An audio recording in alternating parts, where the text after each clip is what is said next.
Let's talk about the future of work. It's one of those topics that can make you a little anxious, right?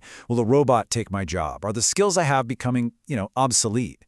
It is so easy to get lost in all the headlines. But today, we're going to cut through all that noise. We've taken the research and boil it down to 10 essential facts that give you a really clear picture of what's actually happening. So let's dive in. So here's how we're going to break it down. First, we'll look at the big challenge, how the job market is already changing, and of course, the huge role automation is playing. Then, we're going to explore this really weird paradox and how we think about it all. And most importantly, we'll wrap up with the solutions. What skills are going to matter the most, and the new ways we'll all be learning them. Okay, so first things first. This is not some sci-fi far-off future event. The ground has been shifting under our feet for decades, and when you actually look at the data, it's pretty staggering.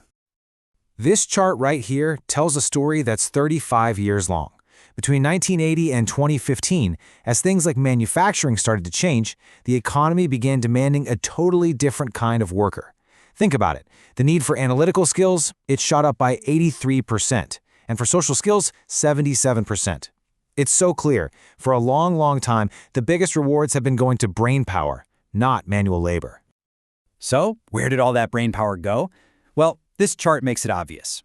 Between just 1990 and 2015, jobs in areas like education and healthcare basically doubled. Meanwhile, manufacturing jobs dropped by almost a third. This was a huge transition, and then the big accelerator kicked in. And that brings us to automation, robotics, and AI. This is the force that takes all those trends we just saw and, well, puts them into overdrive. This is where a lot of that anxiety comes from, so let's just get straight to the numbers. Here's the first big headline number. This one's from researchers at Oxford. They estimate that 47%, that is nearly half of all U.S. jobs, are at high risk of automation in the pretty near future. Just let that sink in for a second. Nearly half. And then, a report from McKinsey adds another layer to this.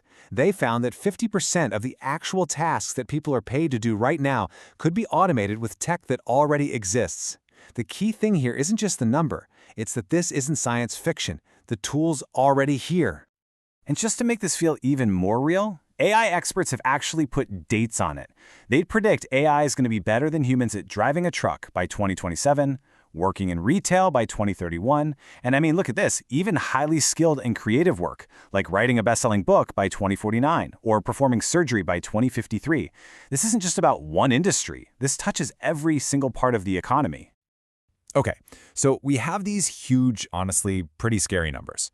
But when you ask people how they actually feel about all this, something really strange starts to happen. There's this fascinating contradiction in how we think about automation. So you ask people about automation's impact on society as a whole, and the overall mood is uneasy. As you can see, worry definitely outweighs optimism by a lot. And based on the numbers we just looked at, that makes total sense. But here's the twist. What happens when you make it personal? When you ask someone, okay, forget about society for a minute. What about your job? And there it is, what some people call the automation paradox.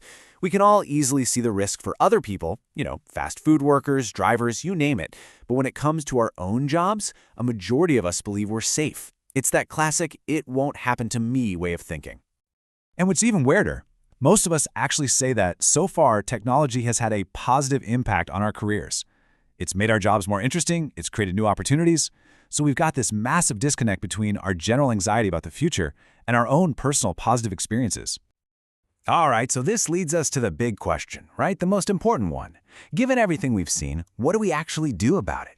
What are the skills that will really matter in this new economy? When you ask people what skills they think will be vital, a really interesting pattern shows up. Of course, computer and tech skills are right there at the top, but look what's right there with them: working with people, writing and communicating. The clear takeaway here is that the future isn't just about being good with tech. It's about the uniquely human skills that machines just can't copy. And that theme just keeps going here. People get that it's not about learning one single thing and being done. It's about having access to ongoing training, having a strong foundation in math and science, and even mastering new platforms as they come along. The real message is clear. Success is going to come from being flexible and adaptable. Okay, so that's the final piece of the puzzle, isn't it? If we know what skills we need, how do we actually go about getting them? This means we have to fundamentally rethink what education and job training even look like. And on that front, there's actually some really good news. A strong majority of experts are optimistic. 70% believe we will develop the new training programs we need to get people ready for the jobs of the future. So the question is, what will they look like? So what does that future of learning look like? Well, experts point to 3 big shifts. First, a much more diverse ecosystem, where learning isn't just about a 4-year degree, but a whole mix of different formats. Second, a laser focus on those uniquely human skills that machines really struggle with, things like creativity and critical thinking. And finally, new ways to get credit for what you know, recognizing that valuable learning happens everywhere, not just in a classroom. And that brings us to the final question, the one that really, truly matters. Because it's not just about what the experts think or what the data says.